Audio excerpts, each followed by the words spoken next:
Kizigo mwanangu. Kizigo. Kizigo mwanangu.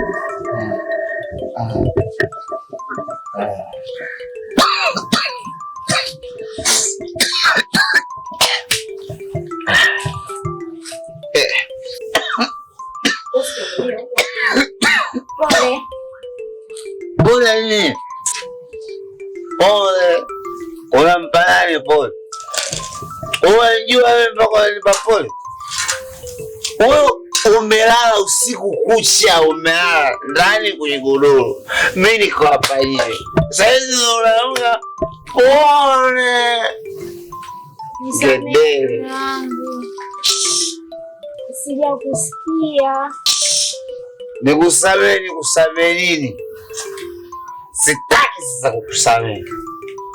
Sitaki. Wewe kelele yote mpaka mbwa alikuwa anajibu. Wewe usinisikie umelala vipi? Godoro lako mpaka unalala unajiachia. Sitaki kuzungumza na wewe. Sitaki. Lakini Kizigo, hiyo pombe utakuwa unakunywa mpaka lini mume wangu?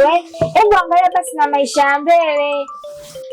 Maisha ya mbele kufanyeje? Maisha ya mbele, kuna mtu anawaza maisha ya nyuma? Wote tunawaza maisha ya mbele. Nimesema sitaki kuongea na wewe. Nilazimisha. Nisamehe mume wangu. Samehe mume wangu. Yes, rais. Ukitaka nikusamehe, ninunulie supu. Supu, lete hapa, ninakusamehe. Kama ulete hapa, sitaki usilazimishe. Ninakusamehe. Sawa. Basi, nyanyuka mwenyewe na nikapumzike. Niache nanyuka mwenyewe. Mimi siwezi kunyanyuka.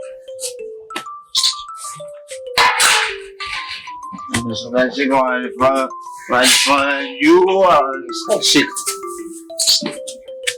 jamba.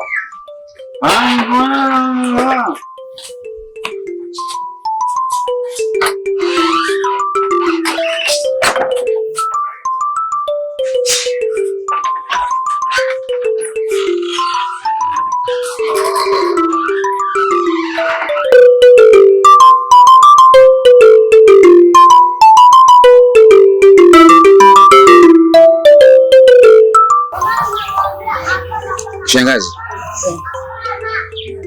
mimi nimekuja hapa, kuna taarifa nataka nikugaie. Na taarifa hizi shangazi, mimi pale nyumbani sasa hivi naishi na binti. Na yule binti mimi ananipenda sana. Asa nikakaa nikafikiria nikasema hapana, mimi na shangazi yangu, acha nikampe hizi taarifa. Ninachohitaji ni baraka zako. Kwa hiyo nimekuja shangazi kwa sababu yule binti hivi karibuni nitamleta ili na wewe umtambue. Kwa hiyo nahitaji baraka zako ili tukatengeneze maisha. Je, umebadilika? Kubadilika nini sasa? Kama sikosei, huyu ni binti wa 6 sasa. Unaniletea hapa nyumbani. Je, unataka kumuumiza mtoto wa watu? Shangazi, mtu mpaka akiamua kuwa na mwanamke ndani ya nyumba yake, basi ujue huyu mtu tayari ameshabadilika. Kwa hiyo mimi nimekuja hapa, sihitaji hizo ngonjera zako. Mimi ninachohitaji ni baraka zako. Na labda niseme kitu kimoja, na maana mtu ukiwa mlevi, ukiwa unavuta bangi, basi ustahili kuwa na mwanamke mzuri au ustahili kuishi na mwanamke? Kama umebadilika, niletee huyo binti hapa nyumbani. Kama hujabadilika, tafadhali usinitie aibu.